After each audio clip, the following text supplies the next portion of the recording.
Dapatkan riwayatnya panjang, bahkan disandarkan pada sahabat Salman Al-Farisi, ada yang menyandarkan pada sahabat Ali bin Abi Thalib, yang diduga bahkan keduanya tidak pernah menyampaikannya. Apa kalimatnya? Atakum syahrun Ramadan, atakum syahrun Ramadan, telah tiba bulan Ramadan. Kemudian yang paling menarik, awaluhu rahmah, awalnya adalah rahmat. Wa awsatuhu maghfirah, pertengahannya itu penuh dengan ampunan Allah Subhanahu wa taala, maghfirah. Kemudian wa akhiruhu itkum minan nar, akhirnya pembebas dari neraka. Maka kemudian adalah orang yang membagi Ramadan ke dalam 3 bagian, sehingga menyebutkan 10 hari pertama rahmat, 10 hari kedua khusus maghfirah, ampunan Allah Subhanahu wa taala, dan 10 hari ketiga ada peluang dibebaskan dari api neraka. Pernah mendengar ungkapan ini? Nah, hadis ini diteliti oleh para pakar hadis, ahli-ahli di bidang hadis, dan menyimpulkan bahwa hadis ini bermasalah. Bahkan derajatnya ada yang menemukan bahwa sampai ke derajat hadis palsu, hadis maudhu. Tingkat dhaifnya tinggi. Paling minimal kata para ulama statusnya semi palsu. Semi palsu, hadis matruk. Jadi ada 3M bermasalah.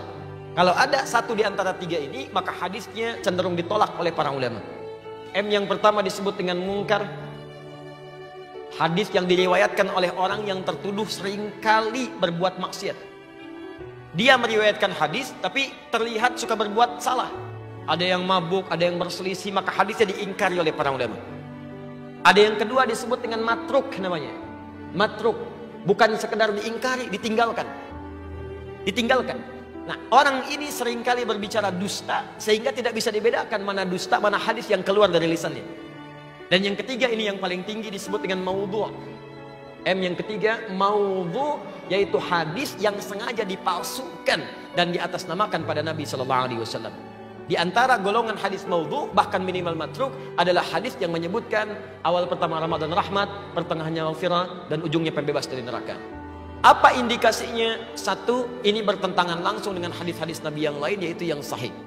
Hadis-hadis sahih mengatakan semua Ramadan siang dan malamnya, pertama sampai akhirnya, itu berisi rahmat dan ampunan Allah Subhanahu wa taala. Jadi Nabi sendiri nggak pernah memisah-misah awal, akhir, pertengahan, tidak. Tapi kata beliau, Al-Bukhari nomor hadis 38, man shoma ramadhana imanan wa ihtisaban ghufira lahu ma taqaddama min dzambi. Siapa yang puasa setiap hari Ramadan, setiap hari, awalnya, tengahnya, akhirnya, dilakukan karena Allah, ikhlas mengharap pahala, diampuni semua dosa-dosanya. Jadi sejak awal Ramadan ampunan sudah ada. Nomor hadis 37 sebelumnya di Al-Bukhari, man qama ramadhana imanan wa ihtisaban ghufira lahu ma taqaddama min dzambi. Bukan cuma siangnya, malamnya bermohon kepada Allah ampunan, salat dengan baik, minta ampunan, ikhlas dikerjakan, diampuni semua dosanya.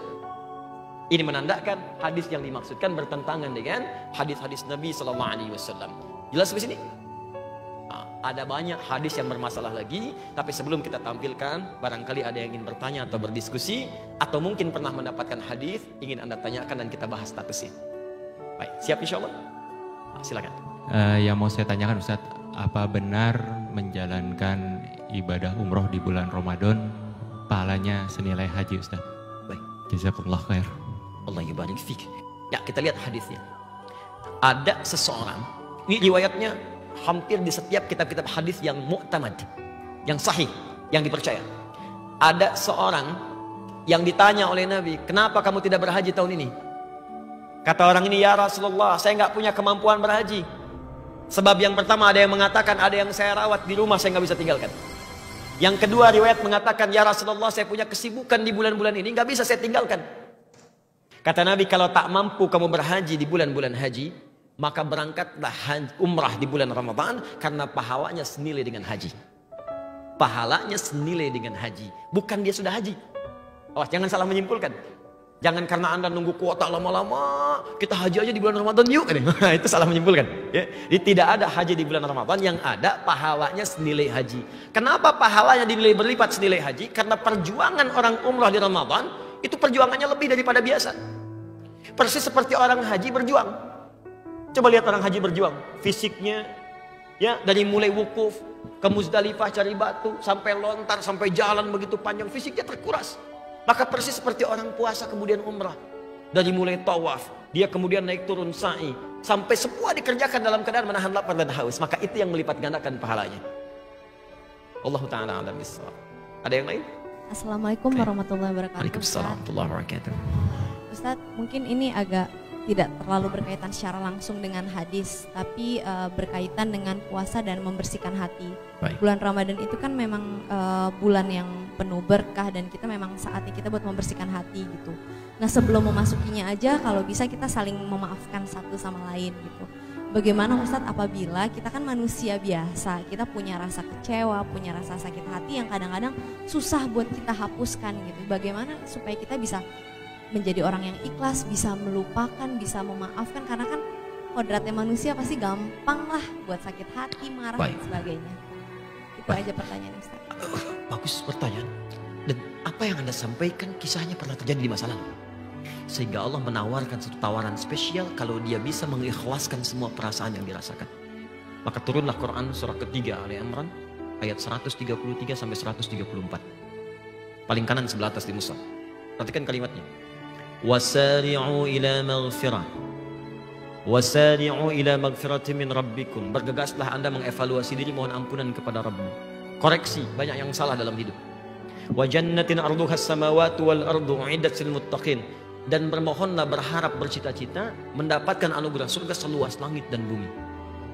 Komplek tinggal seseorang di dunia bisa luas, tapi tidak ada yang seluas langit dan bumi. Saya sediakan, kata Allah, khusus untuk orang takwa. Tapi bukan takwa biasa, spesial. Siapa takwa yang dimaksud? Ayat 134-nya. Alladzina yunfiquna fis sarra'i wad dharra. Golongan pertama yang sedang infak. Di saat punya, bahkan tak punya pun masih pengen infak. Di dalam keadaan tak punya pun masih mereferensikan. Saya dalam nggak punya nih, barangkali mungkin baju saya bisa dijual. Barangkali teman saya mungkin bisa ngasih, saya referensikan. Itu surganya seluas langit dan bumi. Yang kedua, wal kadhiminal ghaidha, orang yang sanggup menahan marah. Yang ketiga, wal 'afina 'anil nas, orang yang bisa memaafkan kesalahan orang lain. Jadi kalau Anda ada tawaran, perhatikan tawarannya. Mau mempertahankan amarah di dalam jiwa atau menukarnya dengan surga seluas langit dan bumi? Maka jangan tunggu, hilangkan itu semua dan tidak ada faedahnya mempertahankan kemarahan di dalam jiwa kita. Ada yang lain? Assalamualaikum warahmatullahi wabarakatuh. Assalamualaikum.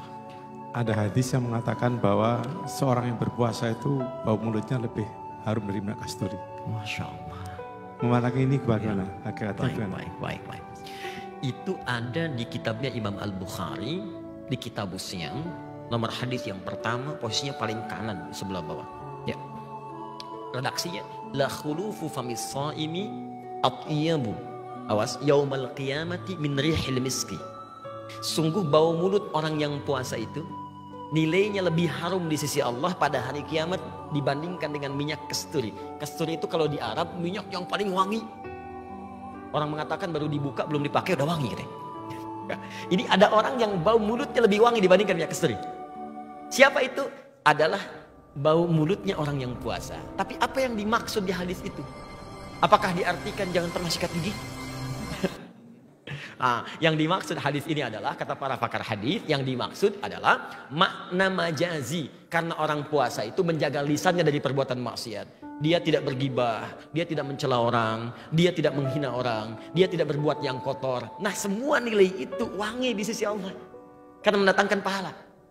Allah Ta'ala alam bisawab. Ada yang lain? Bismillahirrahmanirrahim. Assalamualaikum warahmatullahi wabarakatuh. Assalamualaikum warahmatullahi wabarakatuh. Ustadz, saya mau bertanya, apakah benar ada hadis untuk orang yang lupa makan dan minum saat berpuasa? Dan apakah boleh diteruskan? Ada orang yang saat puasa lupa, lantas makan. Makan, begitu habis, lupa saya sedang puasa kan? Bagaimana status yang seperti itu? Itu sama di Al-Bukhari, ada di Kitab As-Siyam, halaman 43. Ya paling kiri di pertengahan hadisnya. Bahkan dituliskan, babu so'imi idza nasya fa'akala wa syariba, bab orang puasa yang lupa lantas kemudian makan dan minum. Maka apa kalimat Nabinya SAW pada masa itu? Kata Nabi, idza nasya ahadukum, bima ma'na, kalau kalian lupa sedang berpuasa, fa'akala wa syariba, kemudian makan dan minum, falyutimma shaumahu fa innahu at'amahu Allah Ta'ala wa saqah. Maka kalau Anda dalam status lupa, silahkan teruskan puasanya. Jadi Anda sedang puasa, tiba-tiba tengah siang hari jam 1 makan, kemudian minum. Setelah selesai lupa, kata Nabi teruskan puasanya. Puasanya tidak dianggap batal karena yang memberikan makan dan minumnya Allah Subhanahu wa Ta'ala. Tapi ini yang dimaksud bukan pura-pura lupa. Malam-malam berdoa dalam tahajud, ya Allah jadikan aku besok lupa. Tidak ya. Yang dimaksud ini normal, tiba-tiba lupa begitu saja. Ya. Jelas ya? Baik, Wallahu ta'ala a'lam bis-shawab. Itu barangkali yang disampaikan. Terakhir, awas hati-hati, ada orang yang mengisi puasanya dengan banyak tidur. Bis tarawih tidur, bis subuh tidur, ke kantor cari musola tidur, tidur lagi. Ya? Nah ini terjebak hadis palsu. Hadisnya berbunyi, niyamus shaimi ibadatun. Tidurnya orang puasa itu ibadah. Itu hadis palsu. Hadis palsu. Hadisnya palsu. Karena bertentangan dengan esensi puasa. Orang puasa itu banyak beraktivitas, bukan banyak tidur. Kalau orang tidur nggak ada amalan, sedangkan Nabi mengajak orang banyak beramal. Maka cukuplah itu dalil menjadikan apa yang disampaikan dianggap sebagai hadis palsu. Baik teman-teman sekalian, penting untuk kita mengetahui bahwa semua amalan kita mesti bersandarkan pada ketentuan dalam syariat, tuntunan dari Al-Quran dan pedoman dari Nabi SAW. Tapi juga kita mesti teliti untuk membaca hadis-hadis Nabi, karena tidak semua yang dikatakan bersumber dari Nabi statusnya dianggap benar dari Nabi SAW. Semoga Allah menerima puasa kita, menerima semua amalan kita, membebaskan kita dari hal-hal yang tidak kita pahami, dan memberikan pemahaman terbaik untuk mengantarkan kita ke surga.